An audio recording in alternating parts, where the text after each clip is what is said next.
Actually, I do. Do you know? Because you know what? Those numbers are kept religiously by an organization called the Transvaal Agricultural Union. It's quite an anti-government organization. It's not South African Police Service, so I doubt they would lie, but they use the same definition as the police use and as AfriForum uses when they actually collect the data. So first of all, let me just highlight that a farm murder, it's called farm murder, not farmer murder. And the reason it is referred to as farm murder, because the murder took place on a farm or a small holding. So since 1990 to 2024, mid-2024, there is a number of all the people who have been murdered in rural areas, be it on a farm or a small holding, be it of all races. Let me show you. So this is rather small, but what it includes is all farm murders. Now remember what the definition of a farm murder is. It can be a farmer, a resident, a visitor, or a farm worker. Also, it's of all different races. So since 1990 to mid-2024, let's get the number.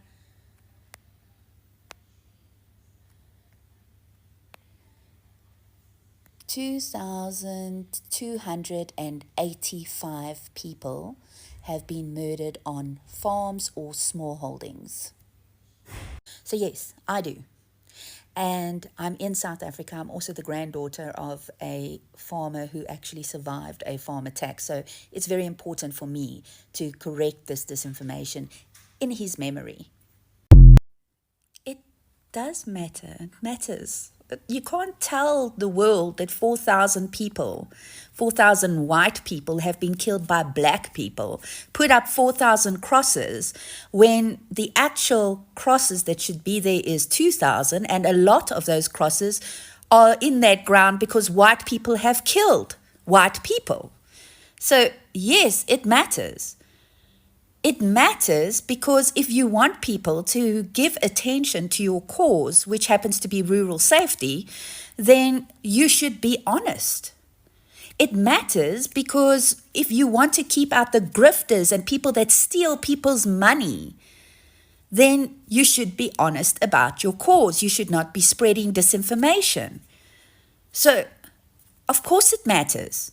And it matters because if you had any respect for the victims and the families of the victims, then you wouldn't push disinformation. You wouldn't share photos from autopsies in America as examples, for instance, of farm murders and farm attacks. So yes, it does matter. There you go. And where we can acknowledge these things are happening, where we can acknowledge that black people, colored people, Indian people, white people are actually victims of crime in this country. And regardless of where they live, your skin color does not exempt you from experiencing crime in this country. We need to acknowledge that there is no such thing as white genocide and that we have got a group of people that disrespect the victims of violent crime in this country. So much so that they lie just to push a racist narrative. So yes, it matters. It matters to me. And you know why? Because I love this country. So the first thing I want to remind you is you asked. Secondly, you asked for a number of abhorrent torture and murder that whites have perpetrated against white farmers. Why are you only listing white farmers when the numbers include any individual on a farm? But I'll focus on whites, but no, we are going to make sure that we look at where the farmer perhaps did these things. And I won't even look at the many black victims. For instance, in August last year, we had 4 black victims.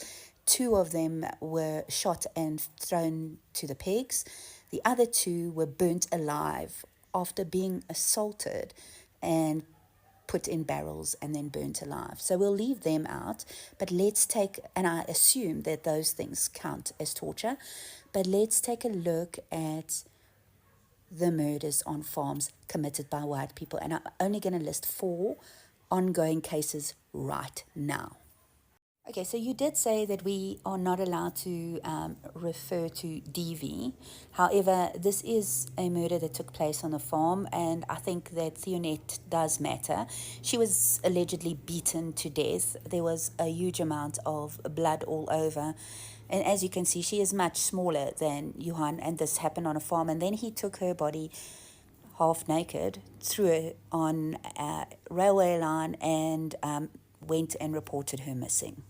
But we'll ignore this case. But this is ongoing. Then this is another case that will be counted as a farm murder. Initially, there were articles saying a farmer was stabbed 5 times and then his throat was slit.